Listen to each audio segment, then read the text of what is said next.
2h45, un foyer à Montreuil, réveil de Boisguillet-Candé.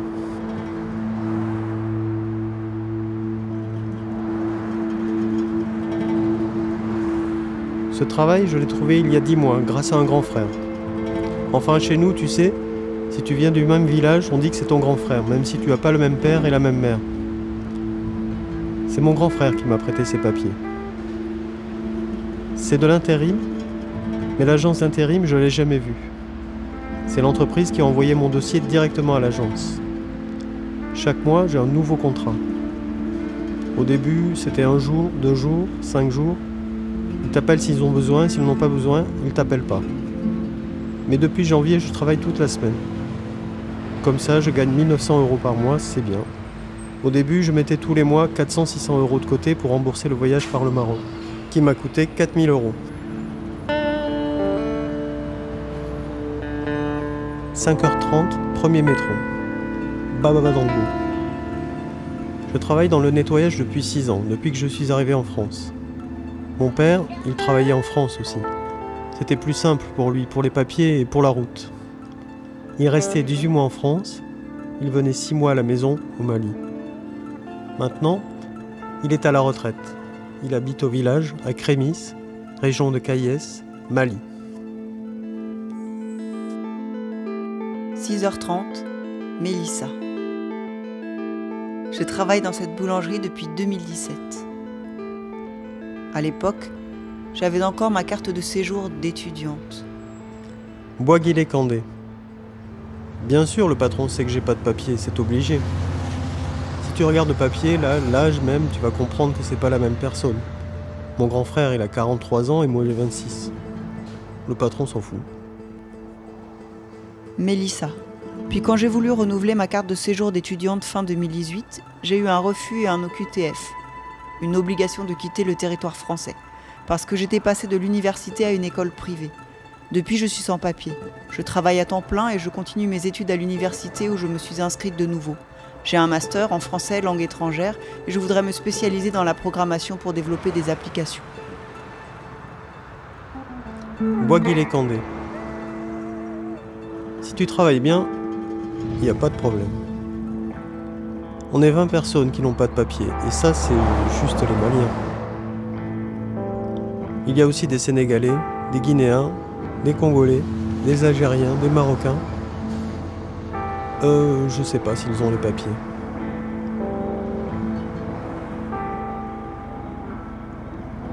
Babadango. Pour moi, c'était plus compliqué. C'est une longue route que j'ai faite pour venir en 2013. Agadez, au Niger, Algérie, Libye, Italie, France. Vraiment, je n'encouragerais personne à venir, c'est trop la galère. Mais quand on part, on pense qu'on est fort. Au début, pendant 3 ans, je travaillais avec les papiers de quelqu'un d'autre. Un alias, on appelle ça. J'étais payé 1 200 €. Je donnais 120 € à la personne qui me prêtait ses papiers.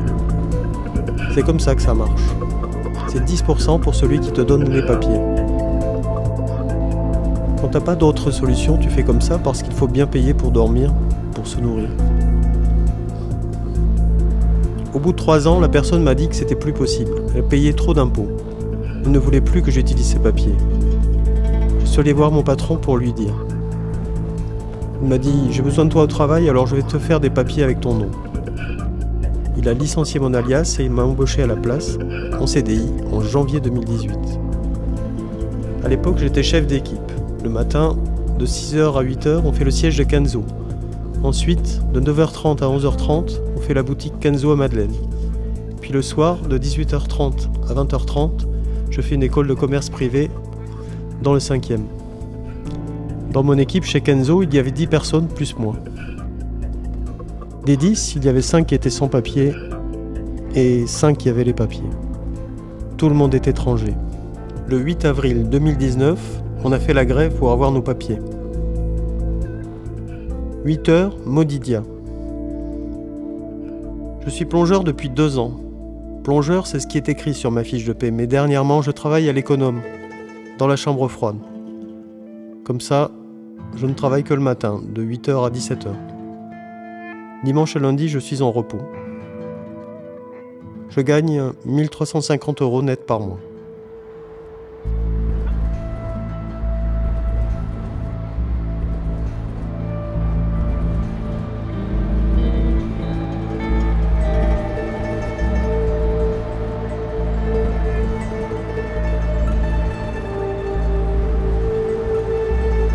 9h, Lisa. Je suis française depuis 2018. Ça faisait alors 16 ans que j'étais en France. En Moldavie, j'avais été institutrice, puis vendeuse au supermarché. Mais je n'arrivais pas à gagner ma vie. Je suis partie avec mon copain en 2001. Je ne voulais pas partir seule, parce que je savais qu'il y avait beaucoup de traite de femmes. Elles se faisaient vendre à des réseaux de prostitution. En France, j'ai trouvé du travail par l'église polonaise. Toutes les Moldaves se retrouvaient là-bas. C'est comme ça que j'ai eu des contacts. Je gardais les enfants, je faisais le ménage et la cuisine de 7h30 à 20h, dans une famille bourgeoise très riche, à Boulogne. J'habitais chez eux et je gagnais 610 € par mois. Puis j'ai travaillé chez un monsieur âgé, un juif polonais de 91 ans, pendant 4 ans et demi. J'étais bien chez lui. Je restais de 9h à 19h. Je faisais la promenade, la cuisine, le ménage. C'était au noir, 1200 € par mois. Il connaissait ma situation et me disait « C'est dommage, Lisa, parce que vous ne cotisez pas pour la retraite. » Mais il ne savait pas comment il aurait pu aider pour régulariser la situation. Mon compagnon travaillait au noir lui aussi. Il faisait des chantiers. On payait tout en espèces. Le loyer, la carte de téléphone, les courses. Puis j'ai appris qu'on pouvait avoir les papiers avec le travail. Alors je suis allée me renseigner dans les associations et j'ai rejoint la lutte des sans-papiers de 2008.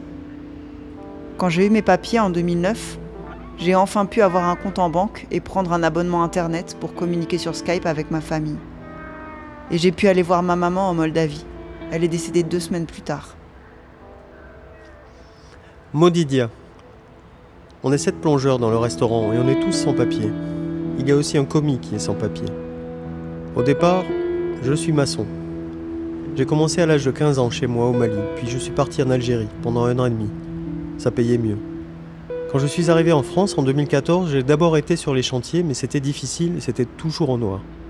C'est là qu'on m'a dit de prendre les papiers de quelqu'un d'autre pour avoir un contrat. J'ai trouvé le restaurant grâce à mon oncle. J'ai discuté avec le chef qui a regardé mes papiers et il m'a dit « C'est pas tes papiers ça ». J'ai rien dit et il m'a dit « Mon frère, dis-moi la vérité, comme ça je sais et on fait attention tous les deux ». Alors je lui ai dit que non, c'est pas mes papiers, mais j'ai pas le choix, il faut que je travaille, c'est comme ça. Ça se passait bien avec ce chef. Mais quand il a quitté le restaurant, il y a eu un nouveau chef, avec qui ça se passait pas bien. Je sais pas pourquoi, il dit que je fais pas bien le travail. Moi je dis rien. Parfois je pleure un peu, seul dans la chambre froide, puis je sors avec un grand sourire. Après 15 mois, je suis allé voir la CGT parce que j'avais entendu que c'est possible d'avoir les papiers après 1 an de fiche de paie. Ils m'ont tout expliqué. Il fallait que le patron remplisse la concordance pour dire que c'est moi qui travaillais avec le nom de quelqu'un d'autre et qu'il fasse le CERFA. Au bout de 4 mois, le chef a fini par remplir les papiers. Mais depuis ce jour, au travail, on me regarde comme si j'avais fait des bêtises. Peut-être qu'ils ont peur que les autres plongeurs ils fassent comme moi. Parce que quand tu es sans papier, tu vas accepter qu'on te paye que 1 000 € par mois, alors que si tu as tes papiers, tu vas pas accepter ça. Tu vas vouloir 1 500, 1 600 € par mois. Et 400 € par ici, 500 € par là, ça fait des économies pour le patron. Franchement, 1 350 €, c'est pas beaucoup pour vivre. Je paye mon loyer de 635 €. J'envoie 400 € en moyenne tous les mois à ma famille au Mali, où j'ai ma mère, ma femme et ma fille de 7 ans. Je ne les ai pas revus depuis que je suis parti, en 2014. Marc. Les papiers, ça change tout. Déjà, j'existe. Je peux prendre soin de moi, je peux marcher la tête haute dans la rue sans regarder derrière moi. Il n'y a rien de tel que la liberté. Je me suis marié aussi.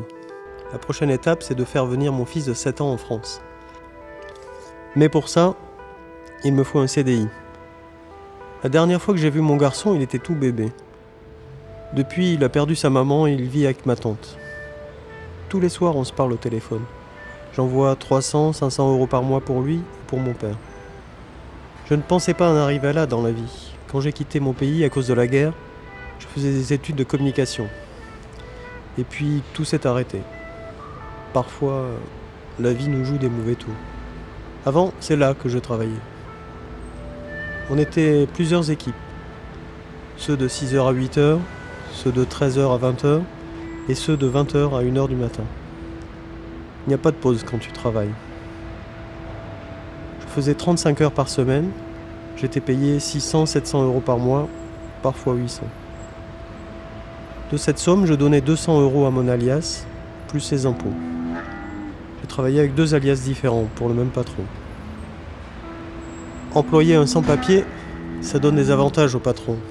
Il peut ne pas te payer des heures et il sait que tu ne vas rien réclamer. Dans mon entreprise, on était 36 sans-papiers. On a passé 2 ans à préparer la grève, à faire tous les dossiers. Après la régularisation, le patron n'a plus voulu entendre parler de moi. J'ai galéré pendant 4-5 mois, ça a été franchement pénible. Maintenant, j'ai un travail à la poste, en intérim aussi. Je gagne 1700-1800 € par mois. Mahamadou Diaby. Mon premier accident du travail, c'était en 2014. Je travaillais au marteau-piqueur sur un chantier vers Richelieu-Drouot. Il y a une plaque de béton qui est tombée sur moi, j'ai eu 8 dents cassées. Le patron m'a dit « Tu n'appelles pas les pompiers, je viens ». Et il m'a déposé dans un hôpital, vers Romainville. Là, il m'a dit « Tu changes ta tenue de travail d'abord et tu dis rien ». On m'a donné des médicaments pour la douleur, et puis c'est tout. Je suis resté 2 jours à la maison, et je suis retourné au travail. Le patron m'a donné 100 €. J'ai toujours travaillé pour le même patron, toujours des chantiers de démolition. On était payé en liquide, 45 € par jour. On travaillait 8 heures par jour, du lundi au samedi. Puis ça a augmenté à 50, puis à 55 €. Il n'y avait pas de congé. On était 25 Maliens dans l'entreprise, tous sans papier. On n'a jamais eu de fiche de paye. Je déclarais quand même mes impôts, c'est une preuve que je veux être en règle. Le deuxième accident, c'était pas moi, mais un collègue. C'était un chantier sur l'avenue de Breteuil en septembre 2016. Le collègue, il a reçu quelque chose dans l'œil. J'ai appelé le patron, il m'a dit « Il faut pas me déranger avec ça ». Et puis il y a eu le 3e accident, avec un autre collègue qui est tombé d'un échafaudage. L'échafaudage, il n'avait pas de garde-corps, c'était fixé avec du fil électrique et ça a cassé. Je voyais le collègue par terre, il avait perdu conscience. J'ai appelé les pompiers, puis j'ai appelé le patron, je lui ai dit « Tu dis qu'il faut pas te déranger, alors j'ai appelé les pompiers ». Les pompiers sont arrivés vite, il y avait aussi la police et l'inspection du travail, parce que j'avais dit au téléphone que c'était sur un chantier. La police m'a demandé mes papiers, j'ai donné ma carte d'AME. Le policier a ri. « C'est tout ce que tu as comme papier ?» J'ai dit « Je suis sans papier, oui, mais c'est tout ce que j'ai. Je n'ai rien fait à personne, je n'ai commis aucun crime, je n'ai pas fui la police de mon pays. C'est la pauvreté qui m'a amené ici. » Le patron voulait qu'on quitte tous le chantier, mais nous on décide de rester jusqu'au bout. Le soir, il nous appelle et nous dit « C'est pas la peine de revenir demain. » Mais nous, on décide d'y aller. On décide d'aller voir la CGT à Montreuil le soir même, et le lendemain, on va sur le chantier, on rentre et on reste là-bas. Pendant 24 jours, on reste là-bas, on dort dehors. On se dit, cette fois, ça ne marche pas comme ça. C'est comme ça qu'on a fini par gagner, avec la grève et la CGT qui nous a soutenus. Il y a eu la médiation et on a eu nos papiers. Tout ce temps, je me suis dit, un jour viendra, même si c'est long, on va gagner. En France, tout le monde a son droit, c'est un pays organisé.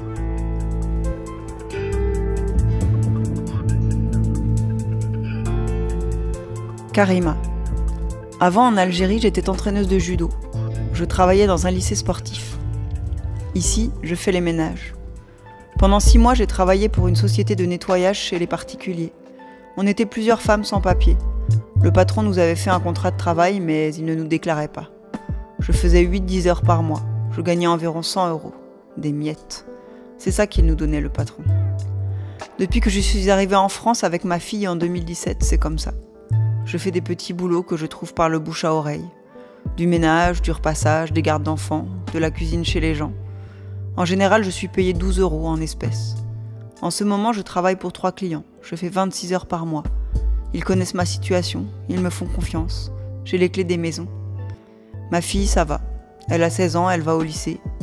On est hébergé par le 115 dans un hôtel. On a une chambre, un lit, un frigo, mais il ne fonctionne plus. La cuisine, c'est une plaque dans une pièce commune. C'est difficile, mais je gère. En Algérie, en tant que femme divorcée, c'était encore plus dur. Ça avait été un cauchemar avec mon mari. Et après, c'était un cauchemar avec mes frères. Je ne voulais plus que ma fille voie toute cette violence et cette maltraitance. C'est pour ça que je suis partie. En France au moins, une femme divorcée, elle vit comme n'importe qui. L'année prochaine, je pourrai demander les papiers et trouver un autre travail. Ça fera 5 ans que je suis en France. J'ai déjà passé des entretiens dans une agence pour être auxiliaire pour les personnes âgées. Ils voulaient me recruter, mais quand j'ai montré ma carte d'AME, ils m'ont dit que c'était pas possible, qu'il fallait que je revienne avec une carte de séjour.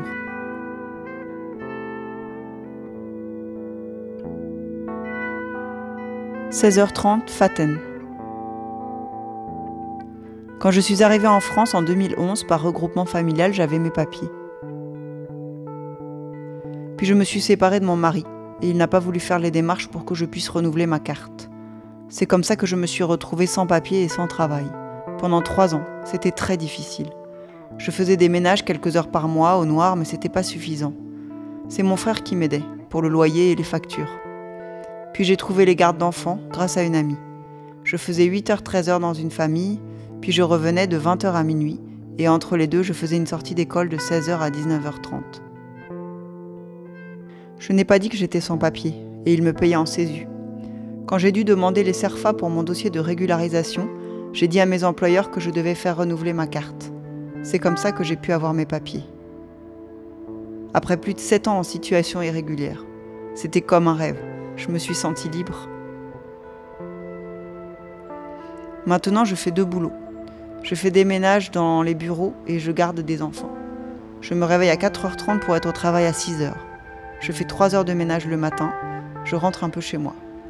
Puis je reprends de 13h à 15h et à 16h30, je fais la sortie des classes. Je garde le petit jusqu'à 19h30 et à 20h, je suis chez moi. Je voudrais changer de métier. Loin des ménages, loin des enfants.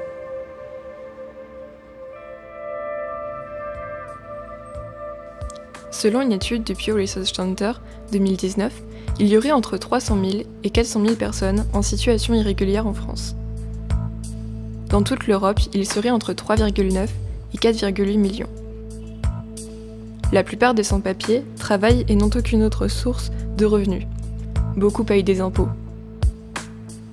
Ceux qui sont déclarés, souvent sous le nom d'une autre personne, cotisent à la sécurité sociale et à la retraite, mais ne peuvent pas en bénéficier. Pas plus que d'autres prestations sociales comme les allocations familiales ou les allocations logement.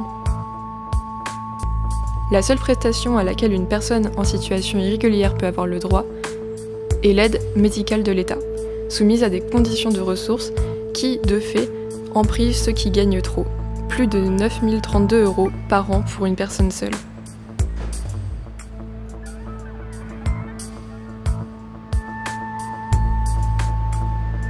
Pendant le confinement du printemps 2020, beaucoup de sans-papiers ont continué à travailler. C'est le cas de Mélissa, à la boulangerie, et de Boisguillet, à l'arrière du camion poubelle.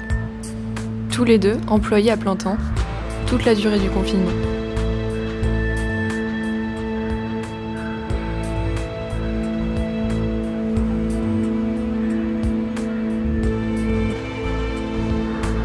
Ceux qui n'ont pas pu travailler ont parfois été privés de toute ressource.